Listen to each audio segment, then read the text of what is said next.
샬롬, 좋은 아침입니다. 이요한 목사입니다. 하나님의 말씀으로 하루를 여는 오늘 다시 시작 다시. 오늘 우리가 함께 묵상할 부분은 요한복음 21장 1절로 14절까지입니다. 이 중 우리가 집중하기 원하는 구절은 3에서 4절입니다. 시몬 베드로가 나는 물고기 잡으러 가노라 하니 그들이 우리도 함께 가겠다 하고 나가서 배에 올랐으나 그날 밤에 아무것도 잡지 못하였더니 날이 새어갈 때에 예수께서 바닷가에 서셨으나 제자들이 예수이신 줄 알지 못하는지라. 아멘.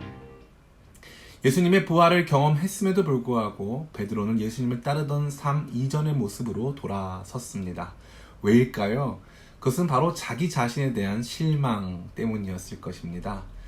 예수님의 수제자를 자처하며 어떠한 일이 오더라도 예수님을 떠나지 않겠노라 고백하였지만 결국 허망하게 예수님을 저버린 자기 자신 앞에 부활하신 예수님께서 나타나셨을 때 베드로는 굉장히 마음이 불편하였을 것입니다.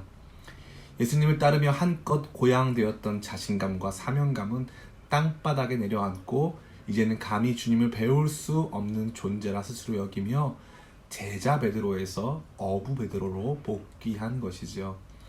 그럴 때 베드로가 경험하게 된 것은 아무것도 잡히지 않는 현실 그 자체였습니다. 어부가 그물질을 했는데 아무것도 못 잡은 것이죠. 이것은 어찌 보면 베드로를 2번 죽이는 일이었을 것입니다.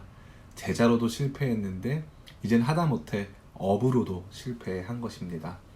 사실 이러한 실패가 처음도 아닙니다. 누가복음 5장에서 보니까 예수님을 처음 따라 나섰던 그날에도 밤새 아무것도 잡지 못한 상태였습니다. 그러한 베드로 앞으로 이제 예수님이 오셨습니다. 철저한 실패 속에서 자기 자신에 대한 실망 속에서 그는 자기에게 찾아오신 이 예수님을 알아보지 못하는 모습까지 추락했음을 이 말씀이 보여주고 있는 것이죠. 이 말씀이 오늘 우리 가운데 주는 메시지는 무엇일까요? 그것은 바로 자기 실망이라는 것이 이와 같이 무섭다는 것입니다. 부활하신 예수님을 만났음에도 자기 실망의 함정 속에서 다시 원위치로 추락하게 되는 것. 이것이 자기 실망의 무서운 폐해라는 것이죠. 이러한 자기 실망은 도대체 왜 찾아오는 것일까요? 그것은 역설적으로 자기 확신 때문입니다. 내가 예수님을 따르고 내가 주님의 일을 한다라는 잘못된 자기 확신 속에서 은혜 없이 살아온 것이죠. 오직 나만이 가장 중요한 가치를 가지게 된 것입니다.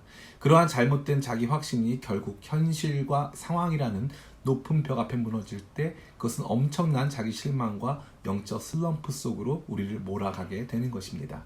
그렇게 제자 베드로는 어부 베드로의 자리로 돌아가 예수님의 찾아오심조차 발견하지 못하는 깊은 침체에 빠지게 된 것입니다. 그러니 우리는 이 말씀 속에서 발견하게 되는 자기 실망 속에 빠지지 않도록 나 자신이 아닌 오직 주님을 신뢰하고 그분의 은혜를 힘입는 훈련을 제대로 감당해야 할 것입니다. 오늘도 이 말씀과 함께 자기 확신이 아닌 오직 주님의 은혜를 붙드는 우리가 되기를 원합니다. 오늘 다시 시작 다시